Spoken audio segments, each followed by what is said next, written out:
प्यारे विद्यार्थियों, आज का पाठ शुरू करने से पहले एक छोटी सी कहानी है, कहानी सुनाते हैं। कहानी इस प्रकार की है कि एक प्राचीन काल में एक शहर था जहाँ पर एक स्कूल था और इस स्कूल में 4 स्टूडेंट थे, 4 बिल्कुल क्लोज फ्रेंड थे। वो आपस में बढ़िया उनकी याराना था और चारों के चारों उस स्कूल में या यूँ कहें कि उस विद्या आश्रम में पढ़ने के लिए जाया करते थे।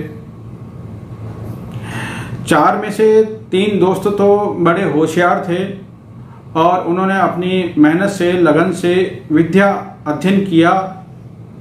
चौथा दोस्त जो ऐसा था वो विद्या तो अर्जित नहीं कर पाया, उसको पढ़ाई में मन ही नहीं लगा, तो मतलब ज्ञानवान नहीं बन पाया, विद्या का अर्जन करने में कमजोर रहा।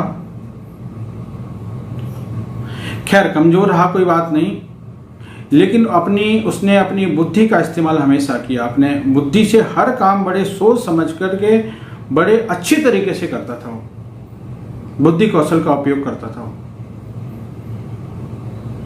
चारों दोस्त पढ़ते पढ़ते बड़े हो गए, उनकी सारी पढ़ाई लिखाई पूरी हो गई और स्कूल से वापस घर पे आ गए। घर पे आने के बाद घर वालों ने कहा कि अब ऐसा करो, तो आप लोगों की पढ़ाई लिखाई तो सारी हो ही गई, तो अब ऐसा करो कहीं विदेश जाकर के अपना धन वगैरह कमा के लाओ, घर गृहस्थी चलाइए।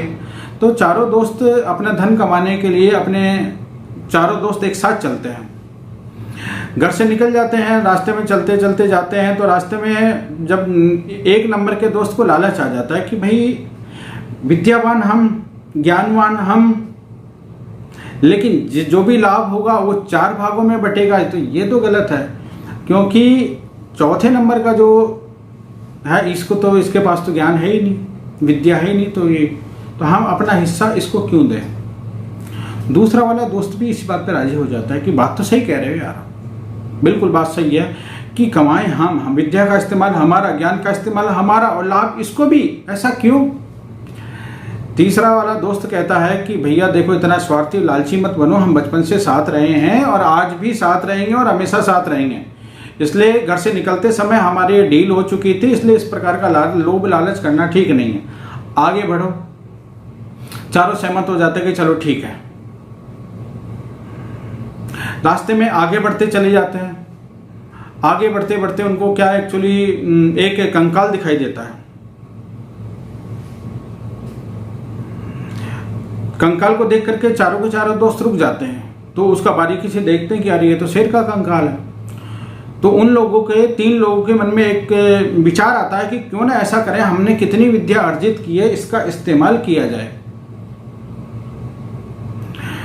तो पहला वाला इस्तेमाल करता है अपनी विद्या का। वो क्या काम करता है कि पूरी जितनी भी हड्डियां थी वहां पे बिखरी हुई थी, उन हड्डियों को जोड़ करके, अपनी विद्या के माध्यम से जोड़ करके उनका कंकाल बना देता है, शेर का कंकाल बना देता है। दूसरा वाला इससे तगड़ा, वो क्या काम करता है कि उसकी मांसपेशियां, स्किन वगैरह सारी बना कर रेडी कर देता है।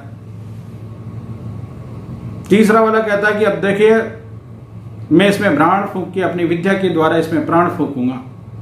तो चौथा वाला जो अपना बुद्धि का जिसने इस्तेमाल किया था, उसने कहा कि ऐसा करो भैया, इसमें प्राण मत फूंको, अगर प्राण फूंक दोगे तो ये हम सब लोगों को खा जाएगा। लेकिन नहीं, तीसरा अपनी विद्या के अहंकार में था, अपने ज्ञान विज्ञान के अहंकार में था कि मैं तो इसमें प्राण फूंकूंगा। तो जे फूंकने लगता है, फिर चौथा वाला रोक देता है कि भैया रहने दो, रुक जाओ। तो उनको थोड़ा यूं लगता है कि यार ये हमको टोक रहा है, तो वो कहता है कि आप चलो ठीक है, आप मुझे ऐसा करो, पेड़ पे चढ़ जाने दो, इसके बाद आप इसमें प्राण फूंक देना। होता यही है कि चौथे नंबर का जो था वो पेड़ पे चढ़ जाता है और तीसरे नंबर का उस शेर में प्राण फूंक देता है। जैसे ही शेर में प्राण फूंकता है, शेर जीवित हो जाता है और तीनों लोगों को मार के खा जाता है। चौथा वाला ये दृश्य पेड़ पे बैठा बैठा देख रहा होता है कि देखता है कि जब तक यदि ज्ञान का सही मार्गदर्शन नहीं मिलेगा, विज्ञान को यदि सही मार्गदर्शन नहीं मिलेगा, सद्बुद्धि नहीं मिलेगी, तो ऐसे विनाश हो सकता है।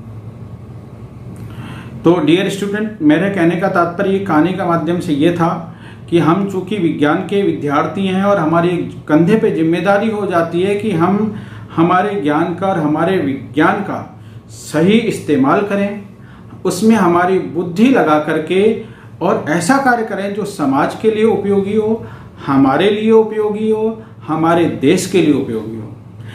हमारे ज्ञान विज्ञान से ऐसा कोई भी काम नहीं होना चाहिए जो हमें, हमारे समाज को और हमारे देश को नुकसान पहुंचाए। इसलिए विज्ञान जब भी सार्थक है जब उसमें सद्बुद्धि जुड़े, उसमें नीति जुड़े।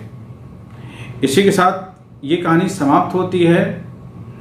अब हमें आज का लेसन नंबर 1 रासायनिक अभिक्रिया और समीकरण, chemical reaction and equations, now we will start